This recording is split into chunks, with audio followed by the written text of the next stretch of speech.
In this episode, we host Chef Fred for a podcast. We sat down, we tried to meditate, but we couldn't get there.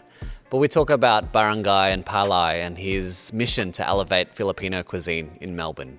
We talk about his other initiatives to bring mental health awareness in the Filipino chef community and in hospitality as well. So join in, listen, and we are back.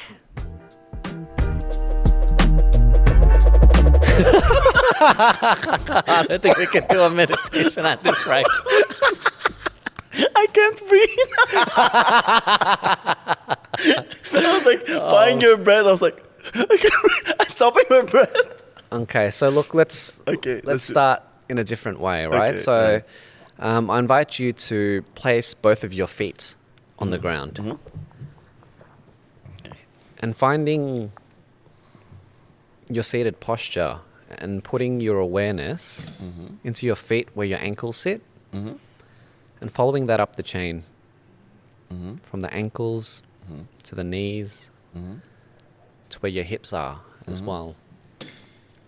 In yoga, there's a concept of stira and sukha, which means strength as well as ease.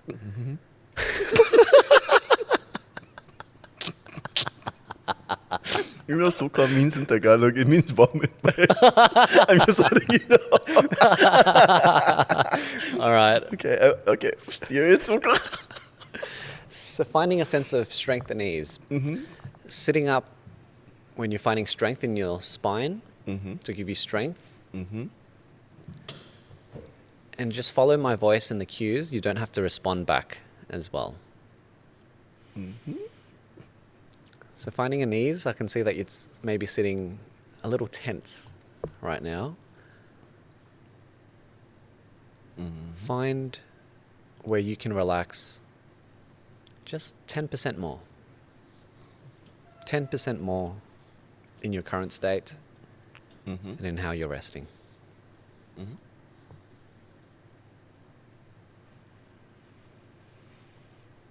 And taking this small moment to observe your breathing in the nose and out of the nose or mouth. Yep.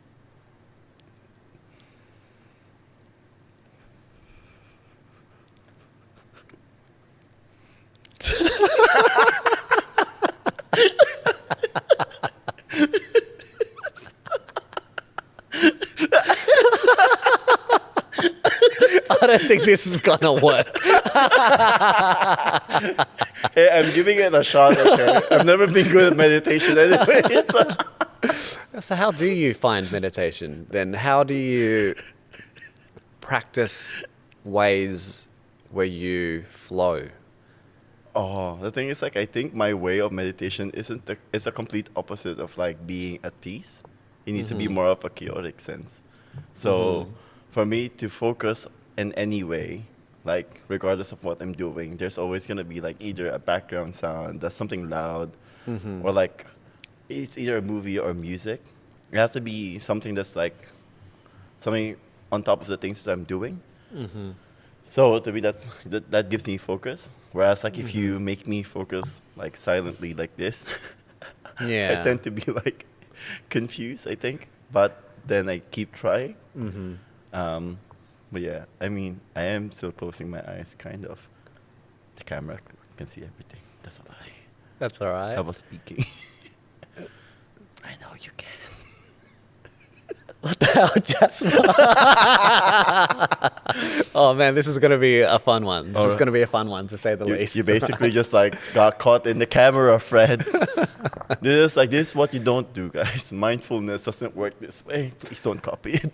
Well, the thing with mindfulness is you find it in your own way, right? So in a traditional sense, and on this podcast, I'm just sharing what I've explored and I've learnt along the way, which is mindfulness meditation, essentially. And what that allowed us to do was all get on the same page when the lights are on, the cameras are rolling, and we just sit at ease and we start at a place where we can become more open in our conversations it's like as an well. equal playing field. Yeah, exactly. Because when the cameras are rolling, you do get nervous sometimes as well. Do I? Not you? Okay, that's fine. No, I think it's like I do get nervous in cameras. Sometimes. Yeah. But I think it's because I know you guys a little bit more, so I Yeah. don't feel as stressed. Yeah. Whereas yeah, like yeah. if it's something like every time I'm on a TV show or like another interview that's new and Yeah. I'm not familiar with them, I tend to over prepare myself. Yeah. But with you guys, I'm just like, So you're on SBS recently. Tell us about your ventures there. Why were you on SBS? What were you talking about? oh, it was because of this Filipino Independence Day. It was on the 12th of June. It was a collaboration with celebrity chefs. Chef Lau, basically, they were like the master chef judges Oh, yeah. back in the Philippines. Right. And MasterChef Philippines. MasterChef Philippines. And we just got, like, it was a way to promote the Flavors of Freedom, which was a 2-part event. So the first day was ours on the 12th itself. Yeah. And there was another one on the 13th with the other chefs as well. Yeah, yeah. So we were just there to like really talk about like why we're doing things and Chef Lau and Chef Jack coming to Melbourne to do this project with us as well, and also like to really showcase who we are as chefs who are actually pushing for Filipino cuisine here in Melbourne. So it was that interview. It was just like basically going in there, discussing things. It was really fun. It was just like I think we were all like in the same page of what we want to achieve with this one, was to like make people know about Filipino food, but also know how to do it in a modern sense, not Yeah. just in a traditional sense too. So that way people can have more fun with it. Yeah. Okay. Look, I've known you for 2 years now, and 2 years too long. but Filipino food is not on many people's consciousness, not on their radar. But you're trying to. No, I can see that you've got this something inside of you that's wanting to promote Filipino food Yes. and bring it and elevate it. Really. So combining traditional flavors into your fine dining presentations and way of service. It's not even fine dining, but it's It also isn't? like Okay. But it's, I think you could say that it's almost close to it. We don't want to say it's fine dining because it's. I think you're just using the right ingredients, the right preparation, and the right, not the right way, but the best way I could think of to present it to everybody. Because like when you look at the food that we're making, especially for Palay, let's say, the food doesn't look like it's Filipino, because you wouldn't really think that it is. Not until like Okay. you see a description where it's like, oh, there's adobo sauce in it, but it's on a Right. kingfish and all these things, Uh-huh. or like it's bulalo, but it has a bone marrow in it. Components are there, but it's just a matter of like how we present it to people. So it becomes a bit more of a common ground as well, so that people don't feel too like, oh wait, how do I eat this, or what is this? You make them known to the ingredients and make them feel familiar, but also like you're introducing something new to them. Yeah. They just don't know it, Okay. kind of. So you've created 2 brands since I've known you from the start, right? Tell us Yes. about Barangay and then Palay and how the 2 brands have been created by you on your journey in your times to create and upscale and elevate Filipino food. Tell us more about that. Oh, well, it started 2021. This was like, after COVID. 2020, we had like the massive COVID lockdowns and everything. And I started working for a burlesque bar. And being like involved with people who are creatives, Yeah. and they're so supportive. The owner's name was Poppy, and the venue manager's name was Whiskey.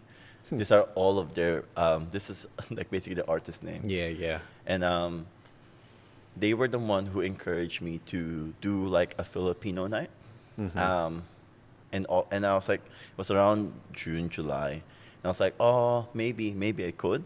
And then it started going to the back of my head because I've been sitting on Barangay as a bar and restaurant, kind of like business plan. But I never thought it's going to be like something I could execute on a pop-up level, because I thought it was impossible. It's too much cost and whatnot. But Poppy said to me, hey, you could use this venue take care of the kitchen side. I'll take care of the front. Use this on the day that you need to use it. You have access to the venue. Yeah. So you could literally just come in whenever you need to do rehearsals and whatnot. And then I started building upon it. It was supposed to be like a course meal. 3 courses, that's it. You know, nothing too complicated, easy stuff. And then I started thinking, oh, August is coming, and that's like Buwan Wika, which is the month of language. That's when the cultural thing happens in the Philippines. And I was like, oh, maybe I could include some performances. Yeah. And I did. I just included performances into it. And then I started thinking, oh, maybe I could add in some fashion show into it. Yeah, so I right. got to a point where I was talking to a designer, Tita Lillian, and then she basically like, all right, yeah, I'll dress up everybody and do these things and stuff. And we ended up doing the entire thing. And when I bought, it got canceled. Got cancelled. Or at least During delayed. lockdown. It got Lockdowns. Yeah, because August, that time we got into a lockdown. And it took like 3 months to 4 months. And then it was supposed to happen in December. But then COVID was still on. So people was getting COVID. So I couldn't really book in performers properly and stuff. So we ended up doing it in January, like the end of January. And it was the height of COVID. I was so worried because I was like, fudge. Super spreader event. Can't really, like, you know, please let us finish this. It's the first one. It was nerve-wracking. It was a lot of things because, like, the expectation is different. Mostly for my end. I think I didn't really care about what people thought about the entire thing. It was, like, what I thought of it because, like, it means so much to me. And prior to that, we were getting a lot of media attention regarding the event. Yeah, okay. You know, we were published for like the Herald Sun. We got published for Philippine Times. We got published in Manila Standards in the Philippines. Right. Got interviewed by CNN Philippines, and you have like ABS-CBN as well. So it got like to a point where like a lot of media going onto it. So I was like, fuck, beep that. We'll just beep that. And then we're just like continuing it, and I'm like, okay, I just need to make it happen. And it happened for the first time. It was surreal. It was a lot of hard work. I sure. tell you, it's like a lot of hours. And during that time, the bar that was doing the event in decided that they would close because it was like, you know, COVID really did mess up the business. And it was hard for them to choose either the dance school and the restaurant together. So they have to choose either or. Yeah. And they were not to be like a dance school first before a restaurant. So they let go of the restaurant. And the time that I was doing it, we were already told like it was going to be closed. So we were pushing. We were really pushing. Yeah. So February was like our last month. And I was happy that I was able to do that there for the last time. For the first and last time. First and last. Yeah. In that space. In that space. But then I was able to do it 3 more times after that. But it was in a different venue. And I think it worked out quite well because like the format changed. It became more of a canapé degustation type. Whereas it was before, it was like a 3-course sit down. And it worked well for the function that we had because it became more cocktail related. People were standing, people were like drinking. So it was a bit more fun. Same formula, performances, fashion show. And then at the end of it, the last one that we did, we had artworks into it. It was pretty cool. Yeah. And then it was more involved and whatnot. And it's a lot of showcasing of culture in one night. I think that's the main point of it. Like, if you're not Filipino and you want to know about it, those are the kind of events that you would want to go for. Yeah. It's not big enough to make it into a fiesta, but it's big enough for you to come in, let's say 70 packs completely, but you're able to like see And immerse yourself in the culture, not just cuisine, but through fashion, through music. Yeah. So it's like an overall thing because even the drinks we make, like we have specialized cocktails on the night that we would like showcase people. We have mocktails, like drinks that are from the Philippines, you know. So that way people can actually just like go through the entire ride. Yeah. And it's like a fun one too. And that's the moment where I'm usually not inside the kitchen. I'm usually outside hosting, not in the sense of holding the microphone. But I would sometimes go to the stage to perform if I have to. But it's just like really saying hi to people. Are you having fun? Yeah. You want more drinks? Do you need more stuff? You know, and then just like, are you like interested in something? Do I need to explain something to you? Or like, do you want me to like work around the entire thing. Because like some people will come in, they're like, whoa, what's happening? Yeah, what the hell's going on? But that's why we have a host, like a proper host. Yeah. An MC. Yeah, yeah. So it's usually like Trey, Carlo. His name is like Trey Frenchie in like burlesque name, but his name is Carlo. He's usually the guy that go for like, you know, making sure that the flow is going. Pretty fun. And Jasper has been to it thrice, I think.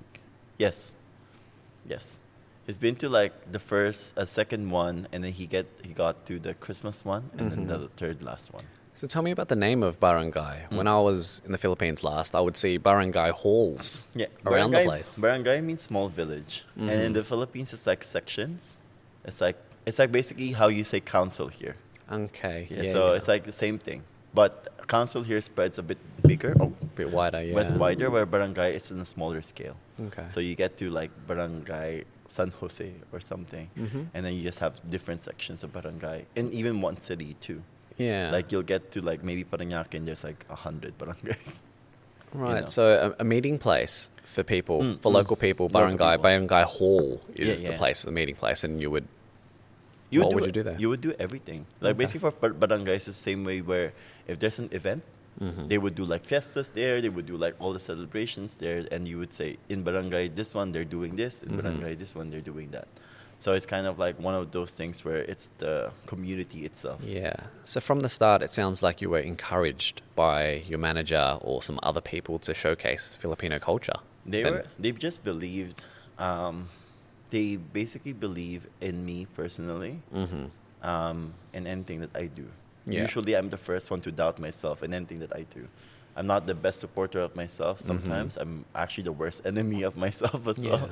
And I would always like, you know, either tell myself off or at least like break down the entire concept, you know. If people are getting hard on me, I'm harder on myself. Yeah, of course. So usually that's the case, but they were like, you know, just do it, you know, just make it happen, you know. And I did, and it was just a lot of support from everybody, and it was great, you know, like just being able to do something that big and have people believe in you, because I really needed that. And, you know, with that concept as well, it sparked a lot of like cultural push for me. Because like at that time, we didn't have restaurants like Sirai or Askal that year. It happened the next year, you know. And genuinely like pushing for Filipino food even at that time was hard. Because even our own community doesn't like, not that they don't support it, they're interested in it, but you know, they will always have ways to say, hey, I can do this here and like this, and like, you know, yeah, you could do it at home 100%, but you're going out for the experience. You're not just dining in to cook, like get home cooked meals. You're getting food cooked by professionals, and also at the same time you're getting into like a performance. You're getting into this, you know, cultural experience that is not usual for any events in Melbourne, and you're paying for that whole thing. And sometimes people don't understand that. They think they just are paying for the food, they're just paying for the drinks, but in essence though, it's not like. And also in the end of it, like, we're doing this not for profit, because that's not, if it was for profit, the tickets will be much expensive, like higher. And you know, it's more for the community aspect. It's also for me as well to see how the community that I can build on here, because there's a lot of Filipino communities in the community itself, Of course. and I think there's just a lot of separations as well. So I tend to like, I just want to have fun. Okay, so going through the creation of Barangay version 1, event number 1, so I can sense there was a lot of imposter syndrome with you as well, but the encouragement of people around you, good people, to lift you up, to support you, that really allowed you to push past that imposter syndrome. So what did you learn from after the very first one, right? It's always hardest to start. What did you learn from that, and how did you bring that into your next few iterations of Barangay as well? I think it's when you have a concept in mind, just jump. No matter how low, no matter how high, jump. Jump is in leap of faith. Leap of faith. You have to risk everything into doing what you need to do, because that's all we need. Like as you said, you just have to get started, right? Even if it's perfect or not perfect, because most of the time it's not going to be perfect. Yeah, you for know? sure. Like what perfect for you isn't going to be, the same level of perfect for others. But at the same time, what you think is imperfect is perfect for other people. So there's always that kind of contradictions between you and your customers or like your guests. Yeah. So just do it. It's Nike. Hi, Nike. Just do it. Yeah. And, just improve and just keep going and just keep trying. Because, like, whenever I have something in my head, I would always say, I'm not a writer. So why would I write a song? I'm not really a professional singer, so why would I sing? And then I would go, I'm not really a bartender, but why would I make cocktails, right? Yeah. But sometimes you just have to do it, but also remember the lane that you're good at as well. Yeah. Because okay. like, I think I understood from the very beginning that my creativity is my actual tool. The outlet I was choosing to relay my creativity was through food, because that's my main profession, being a chef and whatnot. But creativity is vast. Yeah. So you could actually just utilize that. Absolutely. And just maybe refine it and also learn certain things that works well in that lane. Of course, I can't go over the hill and actually become an architect all of a sudden, right? It's impossible. It takes years and you have to learn all of these things. But you have to start minuscule. You have to start somewhere. Small steps. And then Small if baby you steps. feel like you can manage to do more, then you increase your load. And to me, I think that's been the learning curve from the first one. Just Okay. really like start from there. What worked, what didn't work. I changed the format to, as I said, degustation canapé type. It's more cocktail, not a sit down. So we were able to increase the quantity of guests that we've had. We were able right. to do more than just making them focus on one thing. And then throughout the years, we've been adding more and more like sponsors or like more collaborations into it, and it became more fun. Yeah.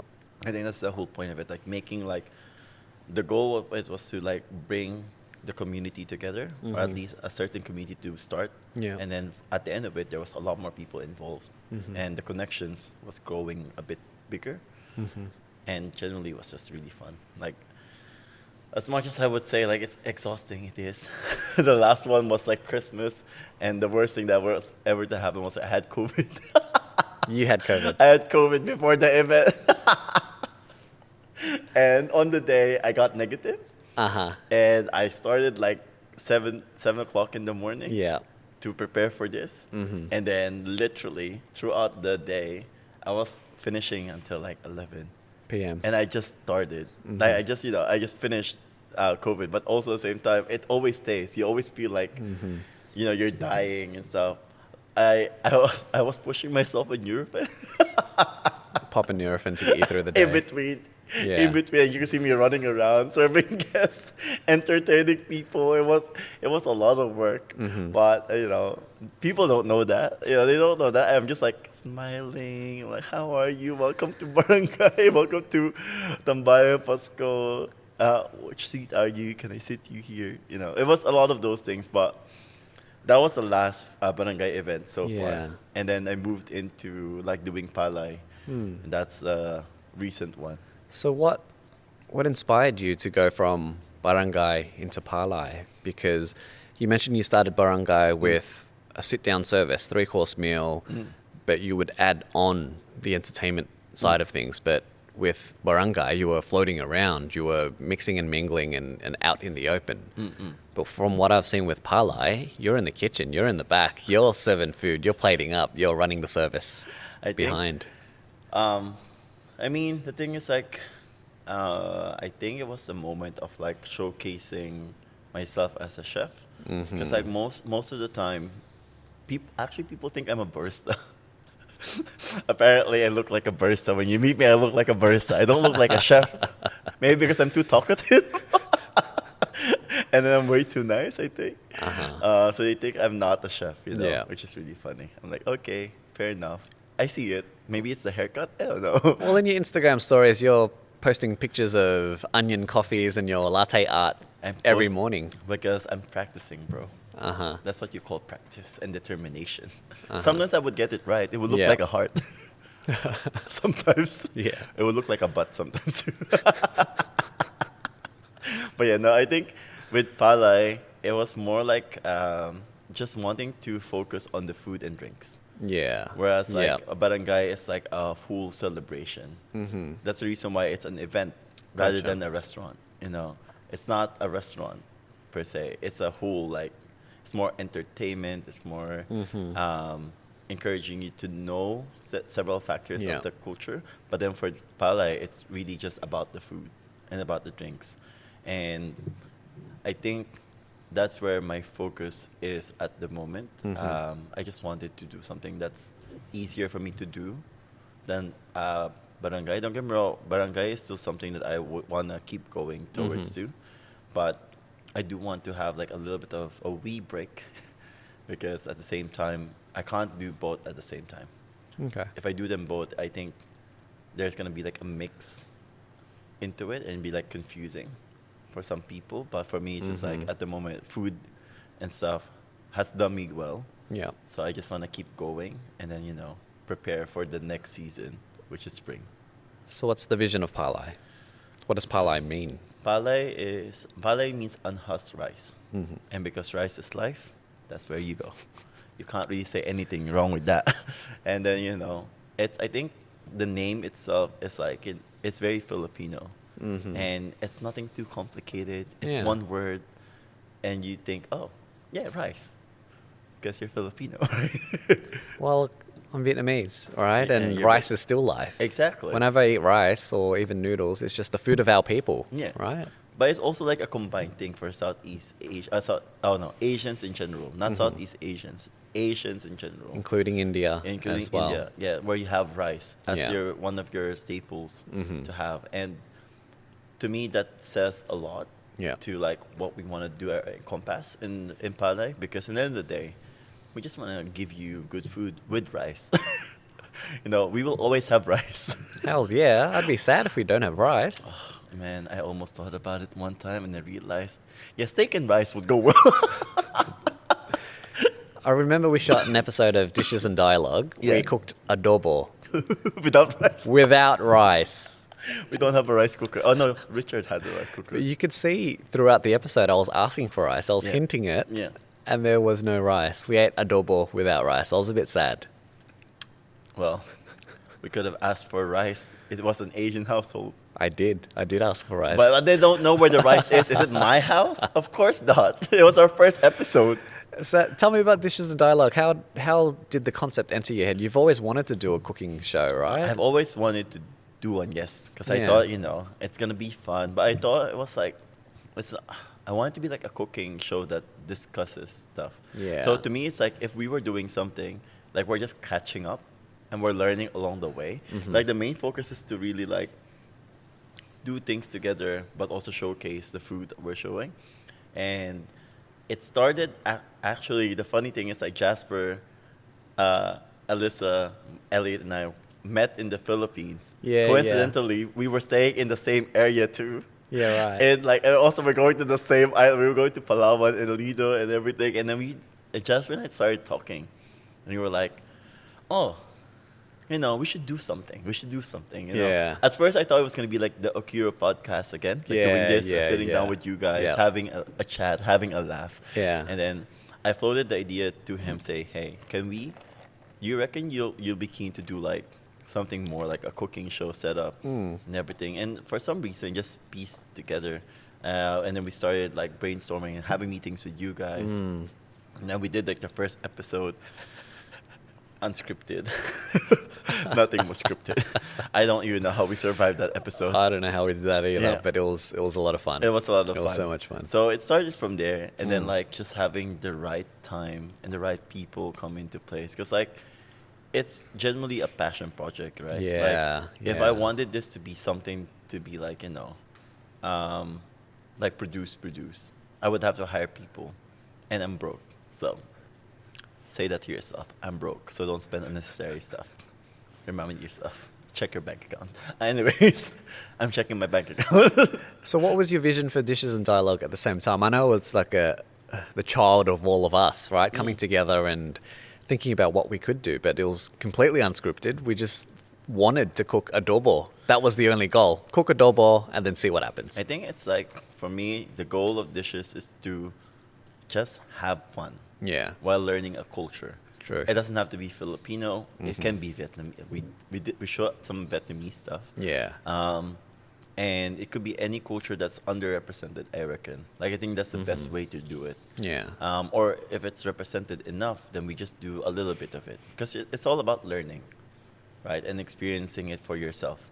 Like, you're not a professional chef, as we could already see in the episodes. But it's all right. I'm waiting for my friends to grill you even more. Yeah. Like, but you know what? It's okay. But it's you see like for yourself, you're learning how to do it. Definitely. Except for the bit that he doesn't know how to cut onions. Just letting you guys know. The clip is down below. But yeah, no, I think it's just a matter of those things. Like, we are not all chefs. We are not all cooks. But at some point in our lives, we want to learn things. Like, COVID was a good example. Everybody was making sourdough bread all of a sudden. Yeah. Everybody was making something at home because we're bored. But at the same time, it just allows you to, like, give yourself a routine as well. Because I think cooking is also, like, one of those things where, like, if you go to the gym, same thing. You just go to the supermarket, you buy stuff, and then you do, like, a routine. Well, it's because you go to the gym, you do good things, right? Yes. You want to build muscle or you want to lose weight. And the meal afterwards, you want that to be nourishing. You want that to replenish your muscles. You want to do added good, right? So Exactly. you don't want to go Macca's after the gym because you will undo all the hard work that you've done. So it's reinforcing good behaviors. I can't really judge people going to Macca's because I love Macca's. I also, probably not, just letting you know. Anyways, I think learning how to cook is essential for us as we grow older as well. Because, like, it changes, like when you're starting from a kid, I feel like for example, for myself, I'm more materialistic before. I would want the new phone, or I would want new clothes, I would want all of these things. Whereas, like, you grow old and you just want to have a good meal. You just want to have, like, a new appliance that can clean your house. Yeah. New plates and new mugs. I'm old. But tell me a bit more about sharing the cuisines of unrepresented cultures, right? Because Filipino food is definitely under the radar and not on people's consciousness. And why is it that you want to elevate it? What about Filipino food? I understand that you grew up in the culture and there's this growing movement, as you described, with Sarai and Askal. Yeah. Tell me about them. What are they doing and how are you fitting into elevating Filipino cuisine in Melbourne, really? Well, basically, I've been here almost 10 years now.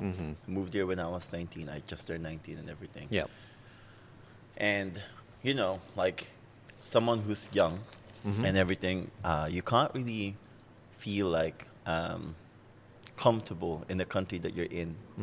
It was exciting for the first 3 months, and then you slowly feel homesick and whatnot. Okay. So I started cooking Filipino food.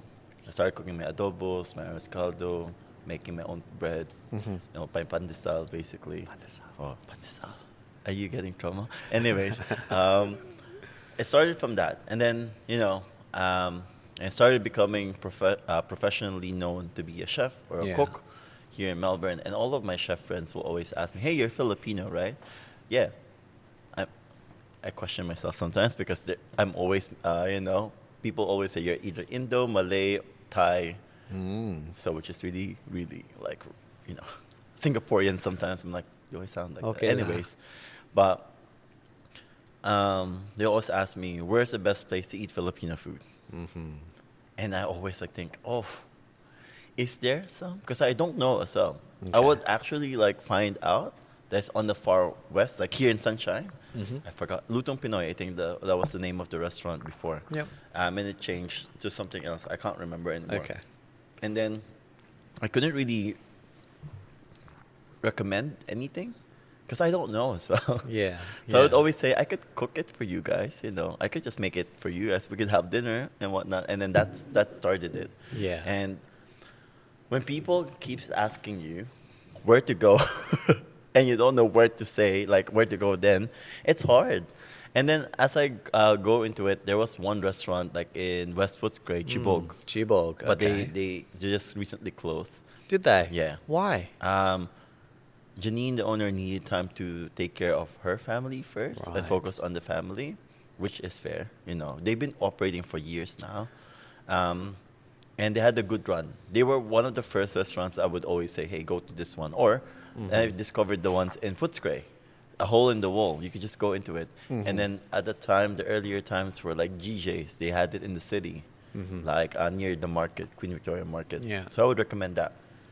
But it evolves and people kept asking and asking. And you're just like, There's a trend. there's a trend to it. And people actually want it. But then I remember working for this Mediterranean restaurant before it closed down as well. The owner told me, there's no place for Filipino food in Melbourne. That was the verbatim. That was like actually what he told me. And I was like,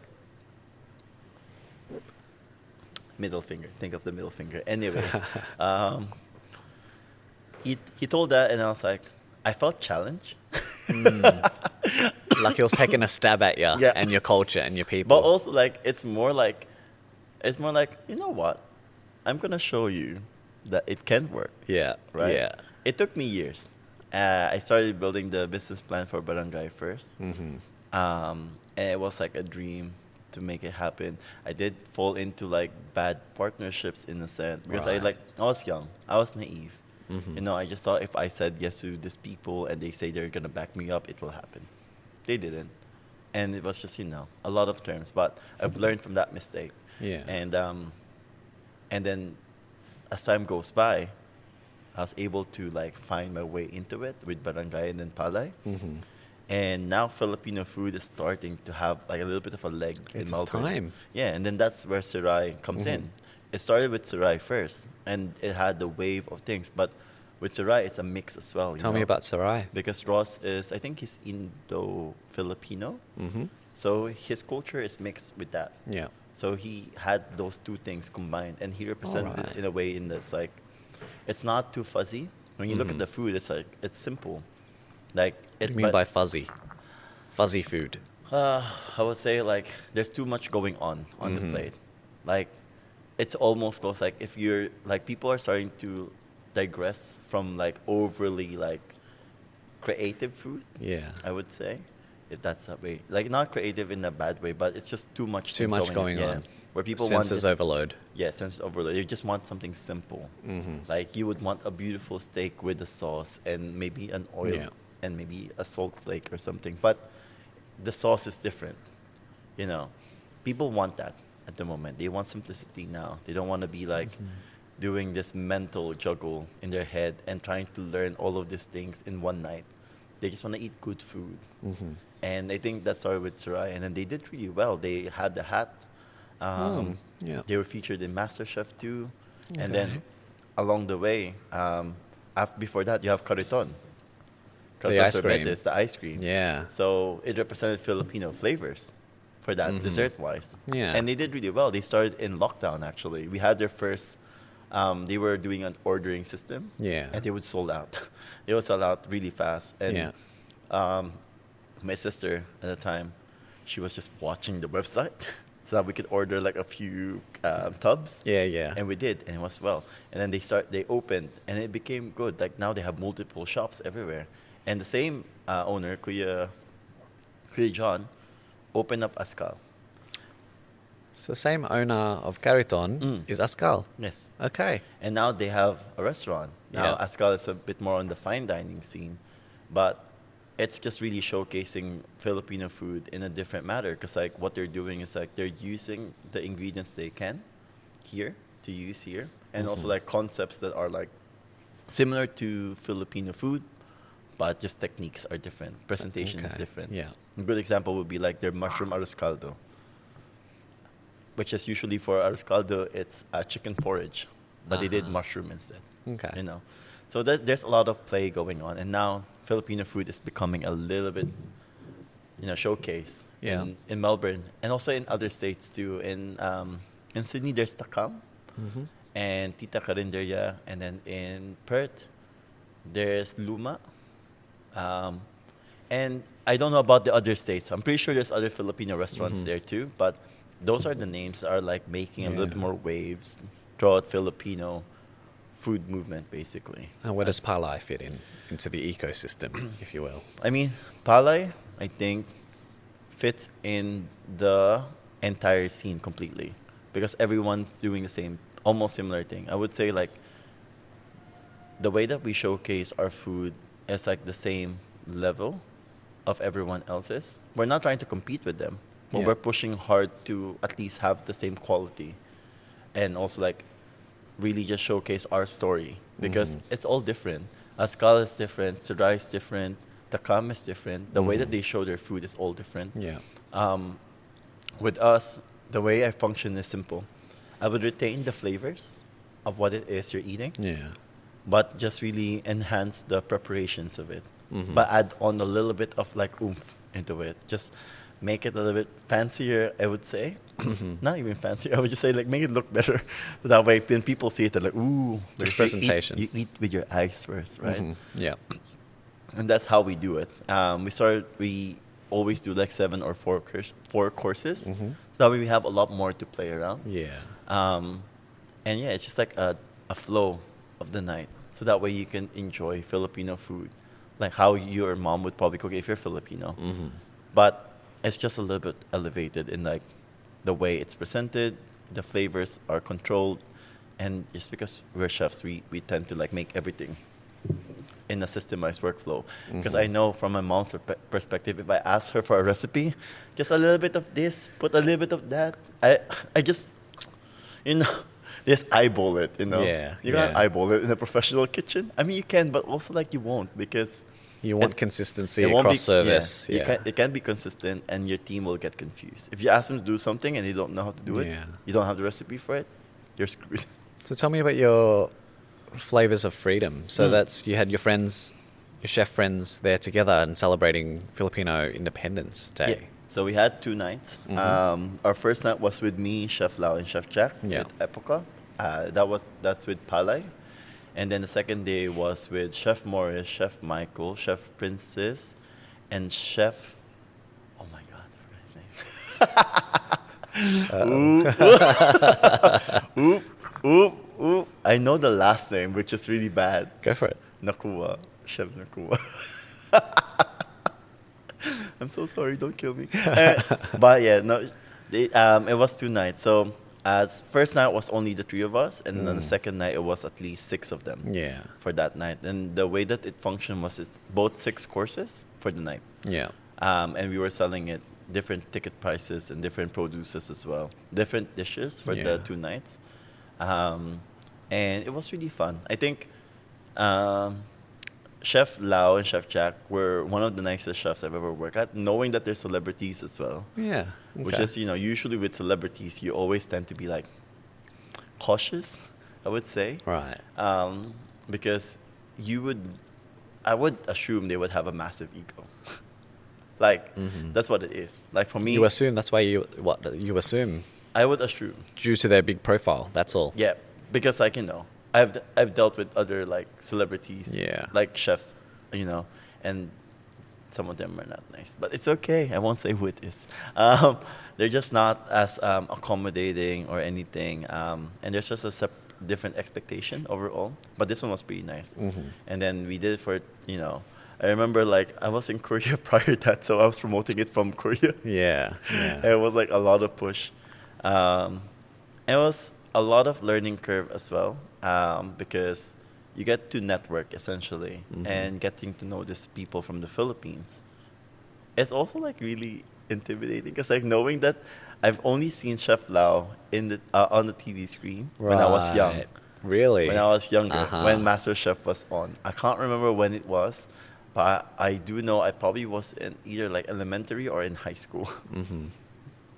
that says a lot. No, but what an amazing feeling, because you're working shoulder to shoulder with some of your cooking heroes as you grow up as a kid.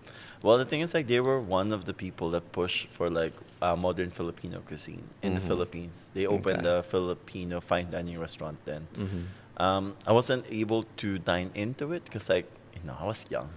Also, like, it has to be, like, my parents saying yes to it first. I can barely ask my parents to buy me, like, candy, let alone make them eat in a fine dining restaurant, right? Yeah.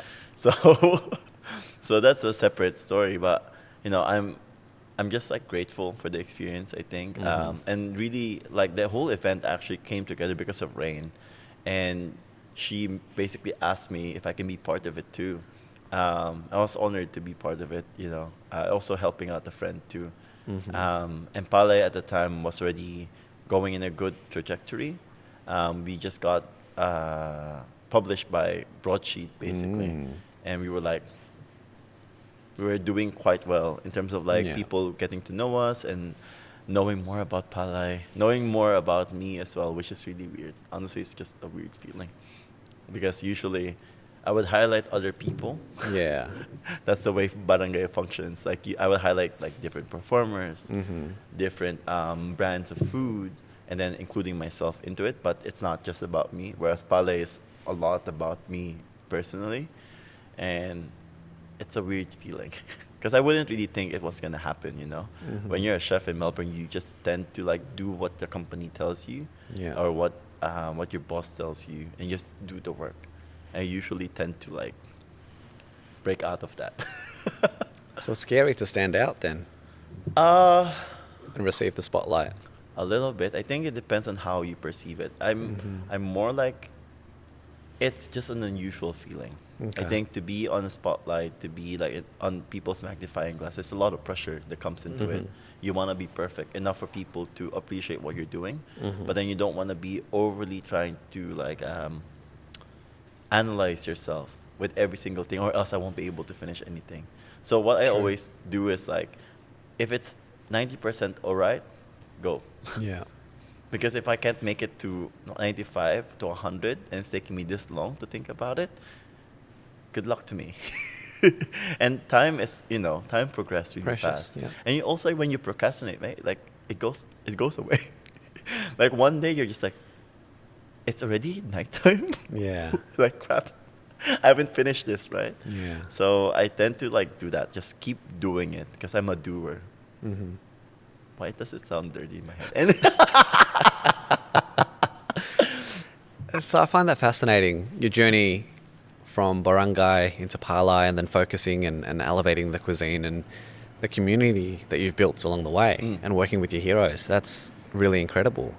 But one other thing that OKIRU, Jasper and I participated in was the mental health for the Filipino Chefs Association event. Yes. But what that really magnified for me was the experiences of a young chef working in a kitchen. And the kitchen's a hot place. The heat is turned right up. Yeah. Right? How is mental health for chefs and those working in the hospitality industry then? If I'm gonna say it, I'm gonna say it right. It's pretty shit.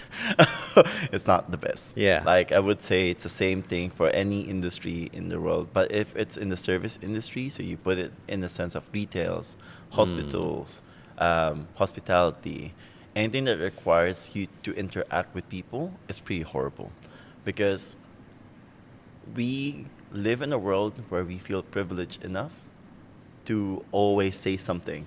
Like, if you buy it, you feel like you have power over those people, which is a horrible way to see it. Like, even I would be like, okay, I bought this ticket, and then they got it delayed, and blah, blah, blah. And I feel entitled to, say it. But then sometimes I would pull myself back and say, hey, hold on.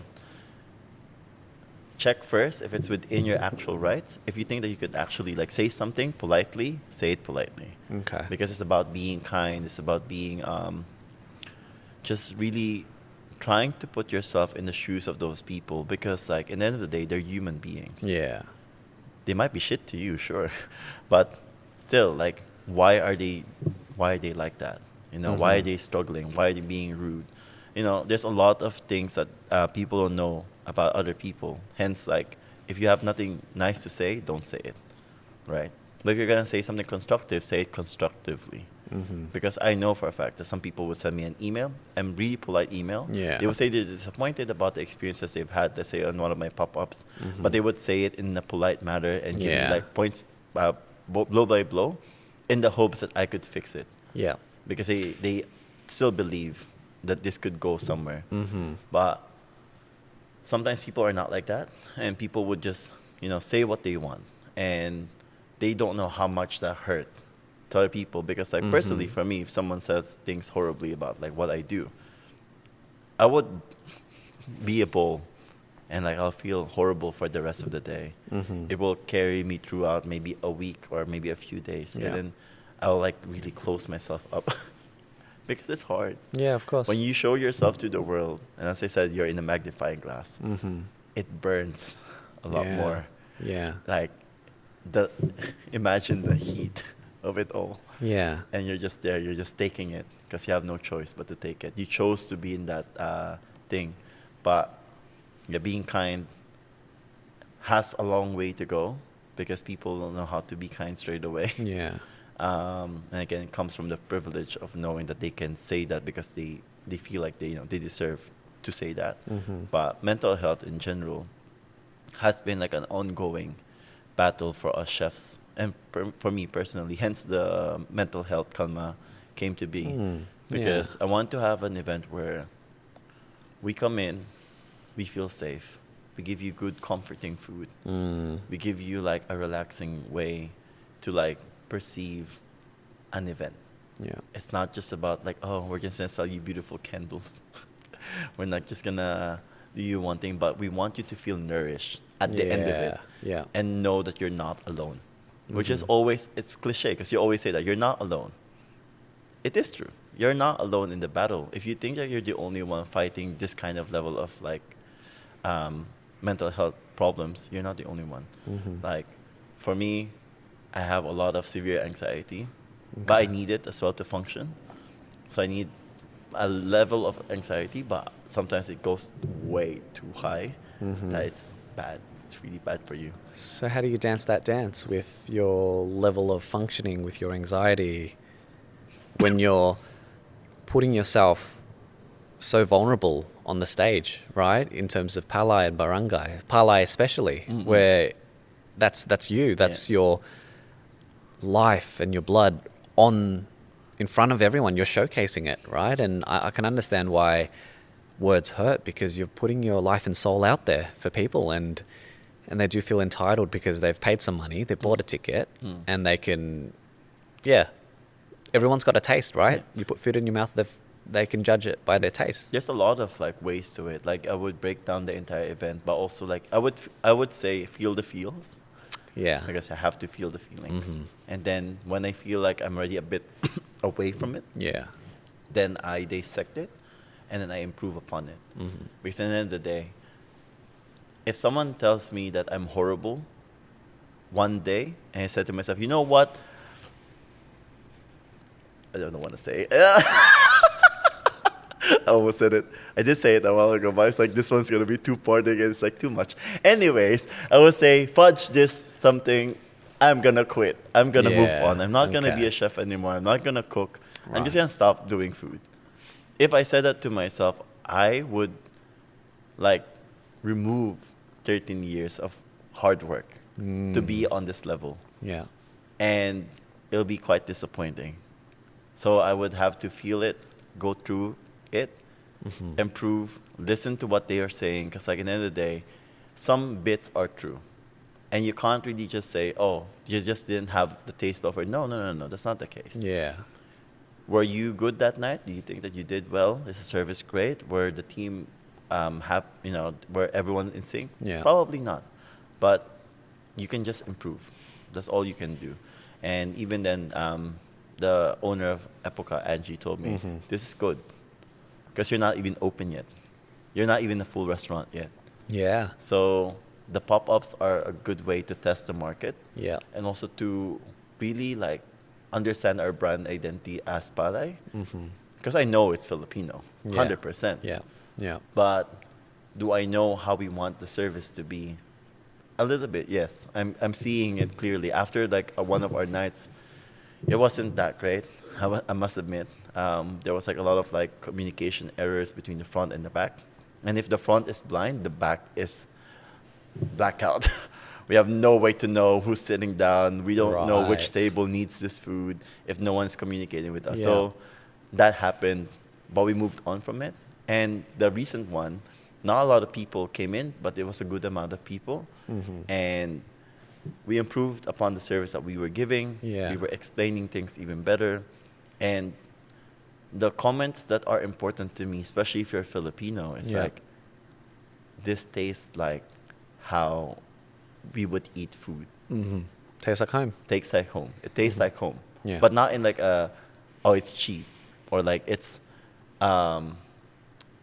watered down kind of way, because people would always assume if Filipino food is going to be watered down to increase the food quantity. Because usually Right. it's like in a bain-marie setup. Yeah. But I'm like, this one's a bit more on the pure end, but it just looks different. And then people will say it tastes like home. It makes, that makes it worth it for me. Yeah, I could yeah. have one customer and tells me that it's great. I'm just going to be like, yes, I can keep going. Yep. On that alone to begin with. Yeah. And you just continue.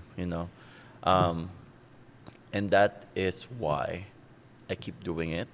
And I'll still keep doing it. I will take a break here and there, because like it is a lot of work, and it takes a lot of mental and physical toll on me as well, and emotional toll on me as Of well. course, So yeah. taking a break is essential for your mental health.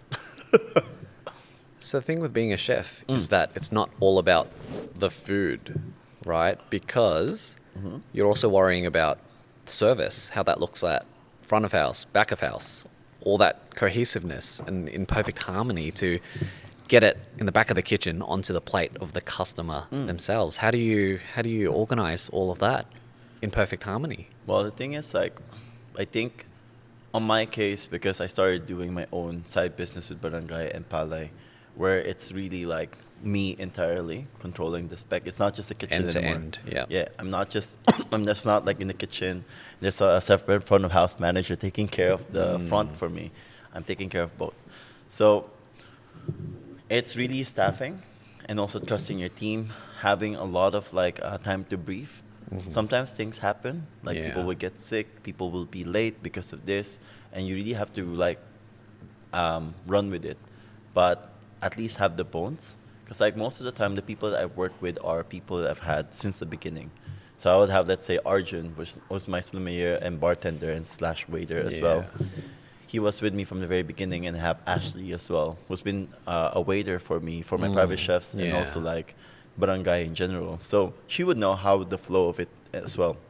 And it's like good banter with people Yeah. that they have enough experience to like go out there and know what to do. And even Elliot helps out a lot. Yeah. So I'm really grateful that he's really supportive of this as well, because at the end of the day, I need that.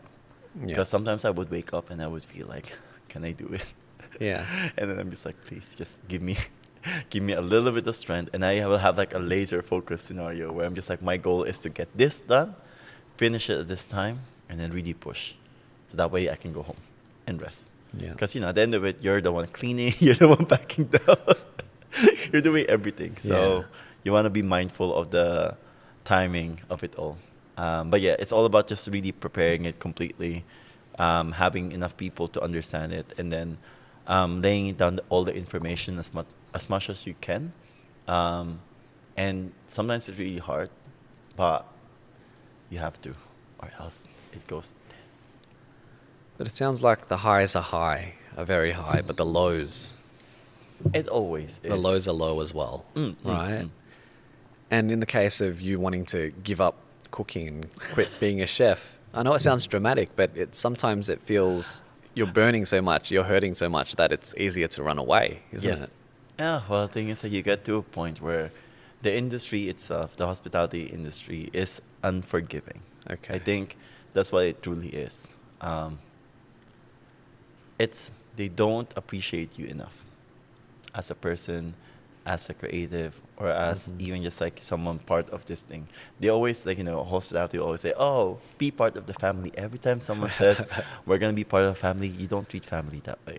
Yeah. Also, you don't pay your family. So that's that's a separate thing. I would say it's a better way to say be part of a team. Yeah. Team to me is like my go-to. I don't say staff. Okay. I always Yeah. say team. Because to me, that makes it like, we're all in this together. If you say staff, it feels like you're just singling out people and you're just above them. Truly, you're never above anybody. You're just doing a different role. Okay. Everybody has a role to play. Yeah. And that way, it just works. As you said, perfect harmony, right? If I'm playing the role of the manager, I'm just laying down, you're the waiter, you're the bartender, you're cooking this, you're making this, you're Yeah. washing this. And you're just doing that in synchrony, and you're communicating. So at the end of the day, you're able to communicate that, and people just respond to it. So how about the culture in your team then? What philosophies do you instill to your team to make sure it's all in balance, in harmony? I try to tell them to have fun, and also do not think of the mistakes too much. Okay. If we made a mistake, we talk about it. All right, what happened? What needs to be fixed? Do I need to go out? Let's just move ahead to solution, because I've worked in an industry where most of the people I work with are like really, they would just really like say a lot of different things. For 20 minutes straight, you're getting yelled at for one thing. Right. And hence the mental health of chefs are horrible. And, you want to, like, people burn out because you go home, you feel so tired. So I try to not do that for my team. I tell them, hey, this is not your restaurant. This is not what we've all worked in. Let's make this fun. Yeah. If there's a problem, we talk about it, we fix it. Let's try to move past. Because, that's all we can do. You can't really just stay in one problem and talk about it for 30 minutes. You're not being productive. You're wasting everyone's time, including your guests. Yeah. So you just move past it and then make it happen. And then whatever the result of that is, whether it's good or bad, at least you're finished with that thing. And then just, again, dissect the thing and then learn from those things. Yeah. So that way we don't have to do that again, So if you weren't cooking, if you were to quit, what would you be doing? I actually don't know. I've thought about it because I think I want a role that's overly creative, like something that I could create brands or create visuals and stuff. I don't know if I'm good enough for it. I think that I can think about it and then work around it because with Palay and Barangay, I've always been the one who's like just driving the visuals. I know what I want. I know what I need for this ones. And I just talk to the people who are creative enough to understand what I'm going for, and then it just shows. Yeah. But yeah, something creative, I reckon. I don't think I can do a full office job. I think I would die. I don't think I can focus enough. If I'm gonna do Excel sheets for like the 8 hours of thing, I will be like, you'll see like snacks everywhere. You'll see me like with a bunch of snacks just burning up because I need a lot of like something to eat because my brain juice is just depleting. Yeah. But I'm just really like, I just like running around. I think I would be like, a set stylist. I don't know. Yeah. I think so. No, so it means, look, you've got taste, right? You've got taste in your fashion, in the visuals in terms of aesthetic of Palay and Barangay. It's beautiful the way you've set it out. It really is incredible. Oh. So what's influenced your taste over the years then? Oh, that's a good question. I had never thought about it. I think taste level, I would say, because I started as a pastry chef to begin with. So with pastry, you're not really allowed to make a lot of mistakes because mistakes means that you have to start everything from the very beginning. When you're measuring things, it needs to be almost close to the thing. There's just like, you would say 5 gram, 3 grams kind of exception. Yeah. So it doesn't change the texture, doesn't change the quality of the stuff. But Yeah. as much as possible, you want to be on the exact thing. And with pastry, you have to always bring out the final product as beautiful as you want it to be. Yeah. I think that kind of like gave me that, okay, I can do that with savory food, and I can do that to myself. And it's a learning curve. Like my style has evolved from a teen to, I would say, an adult man, but I also feel like I'm not an adult. I'm adulting, yes. I'm paying bills and stuff, but I don't feel truly. Paying bills, yeah. I don't feel like much of an adult completely. I was playing Zelda like yesterday. I mean, today, before going to the podcast, I was like, I was just building a home in the game. But that's me, like, Yeah. that's just it. But I've always had like a certain level of like how I want things presented, because at the end of the day, again, you see it with your eyes and then you get interested in it, right? Yeah. So to me, that's a visual spectacle. I want people to see it and then understand it, and also be curious, ask questions, press this. And yeah, aesthetic wise, I think it started with being a pastry chef, and then as I go along the way, I started wanting to dress myself a little bit better, because most of the time I barely have time to like actually go out. And if I go out, I want to look presentable. Yeah. Because it's either I'm wearing like my black pants, black shirt or white shirt, and my kitchen shoes. Yeah. And my chef's jacket Okay. and apron. Most of the time, that's just my usual uniform. And that never changes unless, like, I'm asked to go out for a party. Even partying is tiring at the moment. So what's interesting about you starting off as a pastry chef and saying how precise you have to be, right? So there's an unreleased episode of us making bread. Handesal. So, as you could tell and as you remember, it's going to be like a lot of things. But, it's a fun episode. Yeah, but bread, you'll see like how it's made and everything. But, you always have to have a starting point. For me, that was it. Being a pastry chef was my starting point. Yeah. I wanted to be a good pastry chef. I was able to do it for a while. And then I got an opportunity to like be a head chef at 21. So I was like, I'll take it. And then it just allowed a lot of creative freedom to do everything. And then I was like, okay, I'll run with it. And I learned a lot of how to do my management techniques, my cooking techniques, and how I present myself to people professionally as well. So, but then still be me, because I'm always laughing. No, that's good. It's fun sharing the kitchen with you and dishes and dialogue, right? Or so is there'll it? be there's a lot more fun coming, that's for sure. And look, it was beautiful just to sit down and just have a chat about all things and the journey again to date. Right? We've done this before. We've done this before. Poison.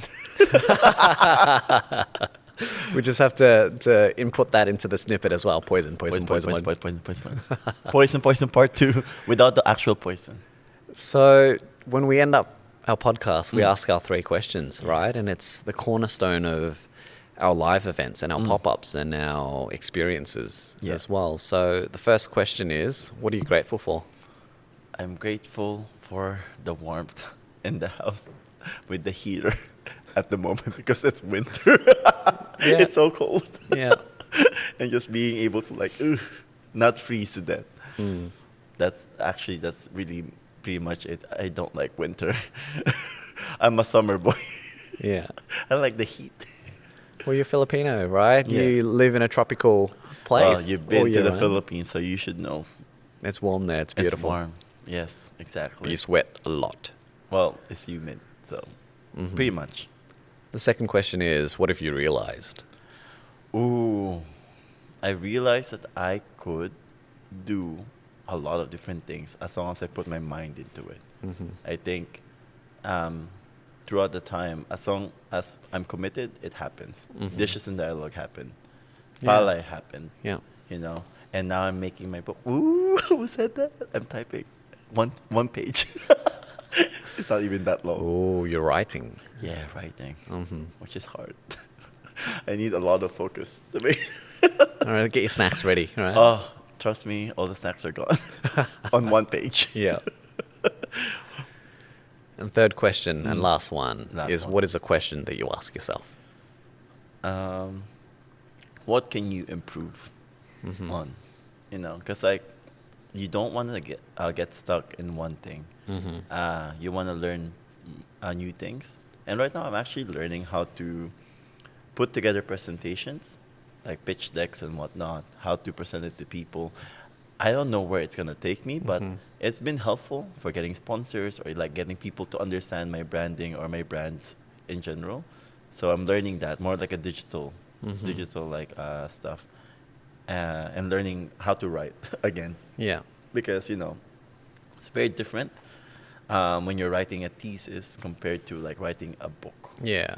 So I'm learning how to like put myself in that thing, because like I wanted when people read it, especially if you guys read it, you'll be like, yeah, that's pretty much Fred.